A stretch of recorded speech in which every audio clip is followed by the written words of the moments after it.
Hello, students. My name is Professor Morse, and I work with Virginia Peninsula Community College. And today I'm going to show you how to create a 3D part in Autodesk Inventor. And then we're going to save this part and we're going to download it to a 3D printer. And the 3D printer that we're going to be using is a Stratasys F370. So without further ado, I'd like to go ahead and show you how to make this part. So I'm going to open up, I have already opened up Autodesk Inventor, and I just need to share my screen with you. So give me just a second. All right, so you should see a screen that I have already opened up the software, and I'm going to go File, and then I'm going to select New. And I want my units to be in English units. So I'm going to select English here. And I'm going to come over here and I'm going to select Standard IPT. What this IPT means is the file extension Inventor part file. I is Inventor and PT stands for part. So I'm going to select Inventor part file. And again, we're going to come here to the right-hand corner and select Create. It's going to take a minute for it to come up. All right. Now, before you can make a 3D part, you have to first create a two-dimensional sketch. So up here in the top left-hand corner, we are going to select Start 2D Sketch, Start 2D Sketch. And then you'll notice on your screen, you'll have 3 planes. I'm going to hover over each plane. This is the XY plane, which is your frontal plane. I'm going to hover over this one. This is the YZ plane, which is the right side plane. And then I'm going to hover over this one. This is the XZ plane. And this is the top plane, if you will. 99% of the time, Mr. Morris will select this plane, the XY plane, and then I can reorient the view however I need to. All right. So you're going to see something that looks like this. If you look down in the lower left-hand corner, you will see the X and the Y and the Z axis. This is called the UCS icon here. Again, you see the X-axis, which is in red. You see the green axis, which is in green. And then you see the blue, which is the Z-axis. It's coming out towards us. This line here represents the Y-axis, and this line here represents the X-axis. First thing I want to do is create a rectangle. So I'm going to go here to rectangle, and I'm going to drop arrow down to the drop menu, and I'm going to select rectangle 2-point center. So I select this here. And I'm going to move my cursor over to this is the origin, right? If you remember from your math class, the intersection of the y-axis and the x-axis here, that's the origin. So I'm going to move my cursor there, and you see it's going to turn green. I'm going to click, and I'm going to drag my cursor out an arbitrary distance. Now, at this time, Inventor wants some dimensional data. So what you see, these little boxes, you see I have, and your number would be different than mine. It just depends on how far you drag your box out. The dimension says 1.698 inches, and the other dimension here says 0.43. Well, I don't want either one of those dimensions. So I'm going to type in 2.5 here, and then I'm going to hit my tab key, and I'm going to type in 1 here, and I'm going to enter, and I'm going to do a right click with my mouse and select OK. Now, you may not see your geometry. It may look something like this, or maybe way out like this. Now, how you can adjust this is you can zoom in and out by rotating your scroll wheel on your mouse. So you can just rotate it back and forth.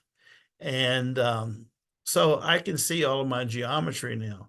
You can also pan by holding your left mouse button down and move your mouse as you're holding the left mouse button down, or excuse me, the scroll wheel. So in this case, the mouse I'm using, hold down the scroll wheel and move your mouse. So you're panning here, okay?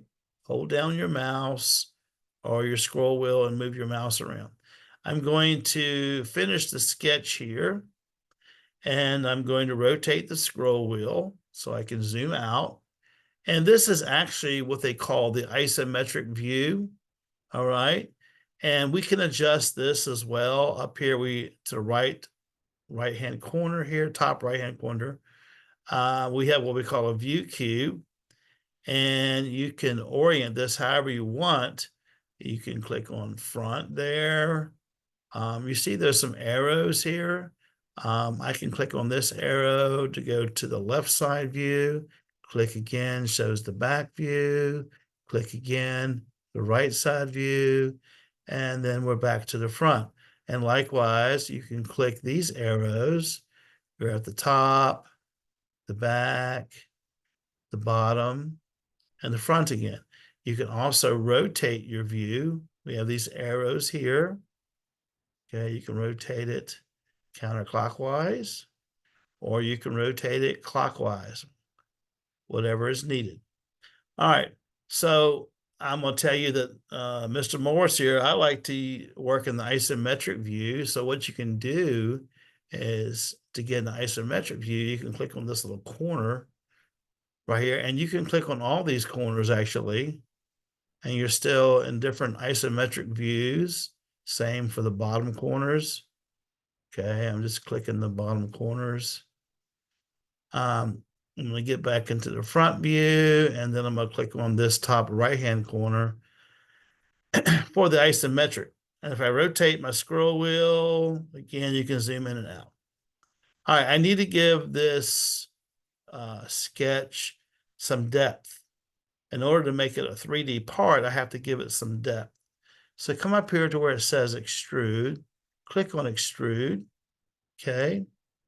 And then notice as soon as I do that, it automatically assumes I want to add 1 inch of material to my sketch, and that's not what I want to do.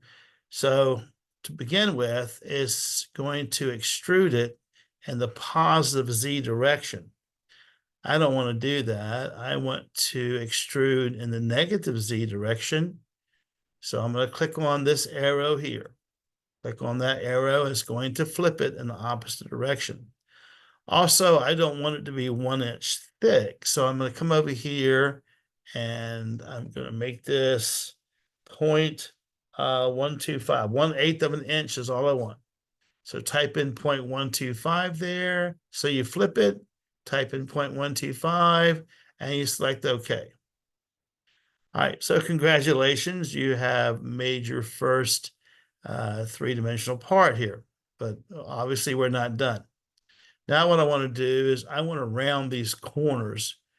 In design, when you're designing things, you really don't want to design sharp corners, primarily for, I mean, sometimes you have to, but really, primarily, you don't want sharp corners for safety reasons.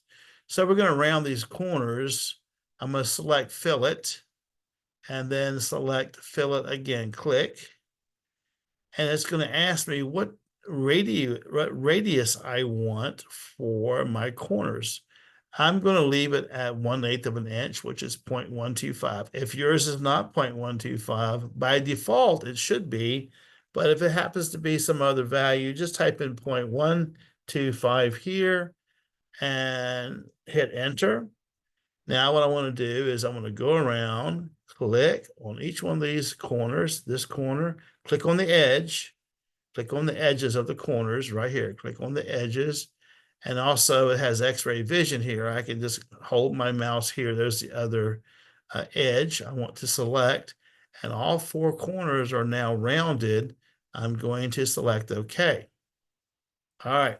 Now, we're making progress here. Now what I want to do is I would like to sketch on this surface right here.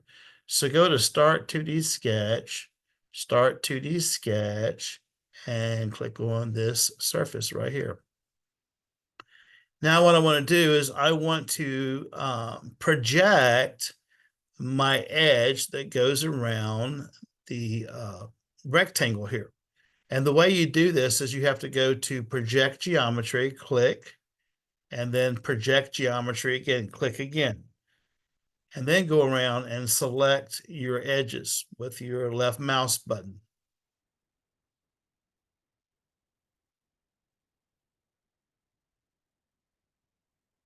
Okay, now I'm going to do a right click.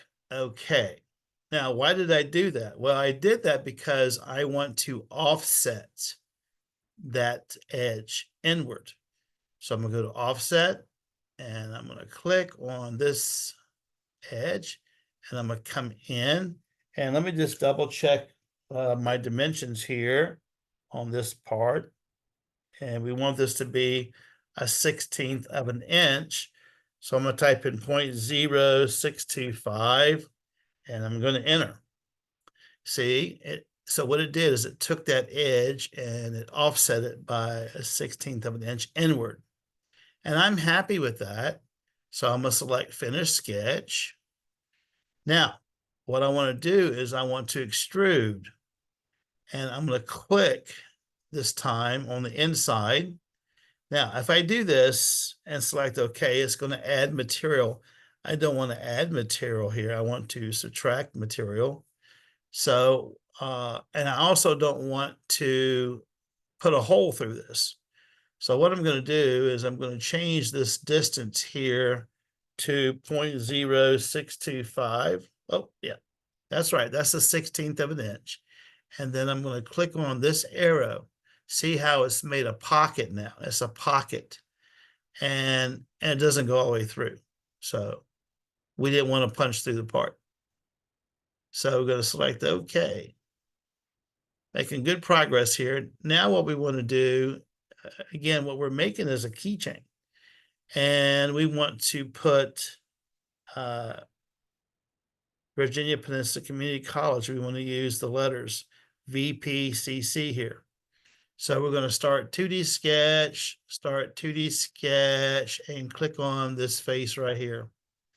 And what we're going to do here is we're going to go right here where it says text, okay?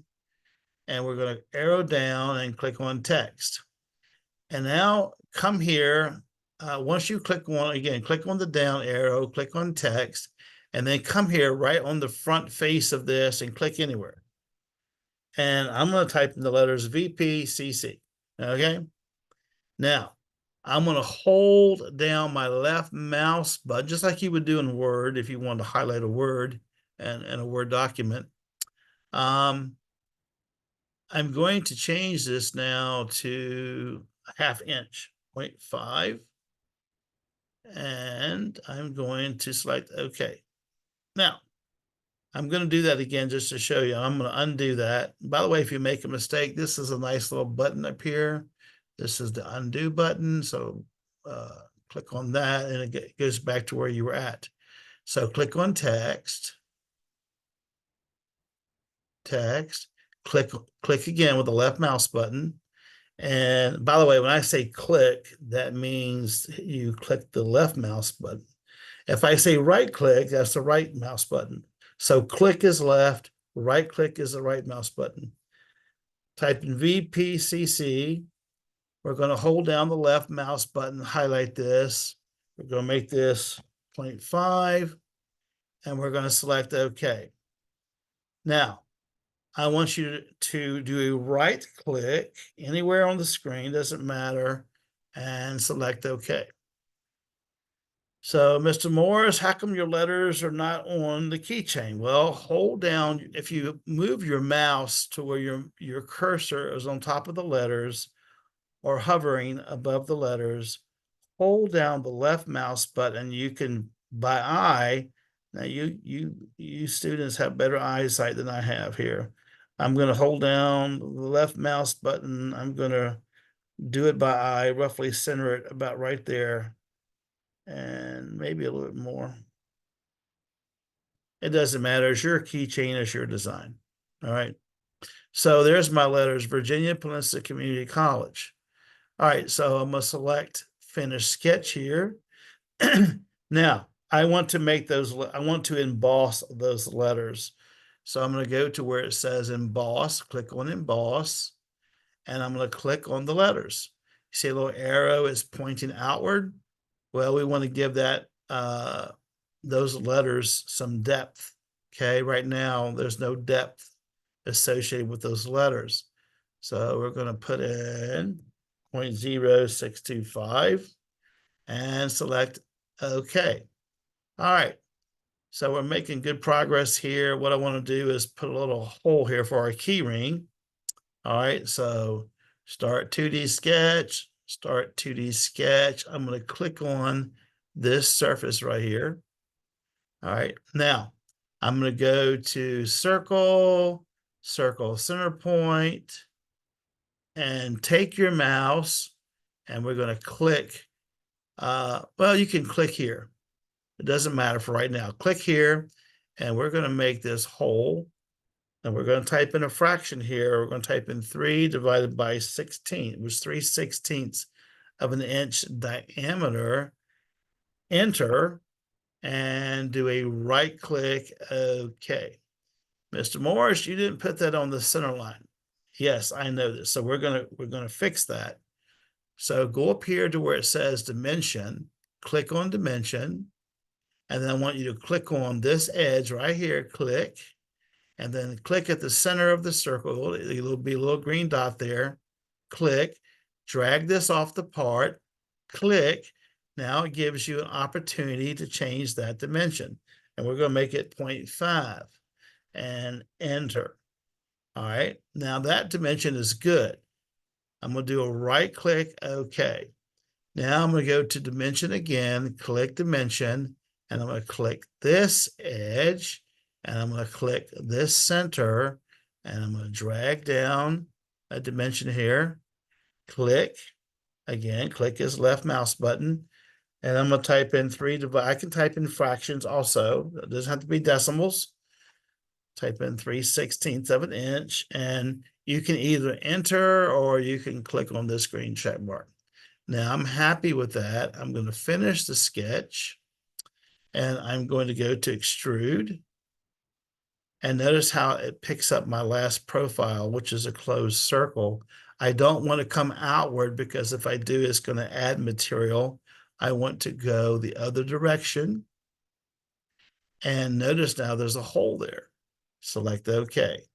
All right, we are almost done here, really. We're going to have to add a material to this. So over here is your browser. Okay, over here is your browser. Now, before we do anything else, go up here to File, and then select Save As, and we're going to save this as VPCC dash keychain dash stem dash camp. Okay, so VPCC dash keychain dash stem dash camp, and you should put all those uppercase letters. You should get in the habit. If you're become an engineer one day, you make drawings, all your letters on your drawings have to be uppercase. I'm going to select save here. All right, now Mr. Morris wants to add some material to this now. Okay, I'm going to make, right now it's a generic material. So I'm going to go here and I'm going to right click on the file name. That's the file name. Right. Notice this is the browser over here. This is the file name. Do a right click on that and come down to where it says iProperties. And we're going to go to physical. And where material says generic, we're going to arrow down here and we're going to select gold. Mr. Morris likes gold. I'd like to have some gold. All right. We're going to apply and close. Isn't that pretty? Okay. So there is our keychain. I'm going to do a file and save again. Now, how do we send this to the 3D printer? Because right now, if you notice down in the lower left-hand corner, it has our file name, but it has .ipt. Some 3D printers will allow you to 3D print IPT files. However, we're going to assume that you're going to be working with a machine that does not allow that, but it will allow you to 3D print what they call a STL file. So I'm going to come up here to File, and I'm going to Export, and we're going to export this. See where it says CAD format here? Go to CAD format, and then we want to come down here to where it says Save As Type, arrow down, and we're going to select STL. See the STL? And you might save in your downloads, that's fine. And I'm going to save it, save. Okay. Now, what I want to do now is you can also save this as a picture file if you want to. Go to File, and we're going to save as, or excuse me, export. Not save as, but export. Go to Export, then go to Image, and we're going to arrow down, and we're going to save as a PNG file. That's a better quality picture, PNG files, and save. Now you could post that picture in PowerPoints and in Word and Excel documents. You can send this picture to a customer who might want to purchase this part, and they don't have the ability to open up a CAD. They don't have CAD software, so they can't open up your drawing or your 3D model. But if you send them a picture, they can say, oh, that looks nice. Yeah, that's what I want. All right, so this really completes this part of the demonstration, and we're going to go look at the 3D printer now. We're going to watch a video on how you set up the 3D printer, and we're going to actually go look at the 3D printer making this part. All right, thank you very much. So let me stop this here, and I'll see you in the 3D print lab.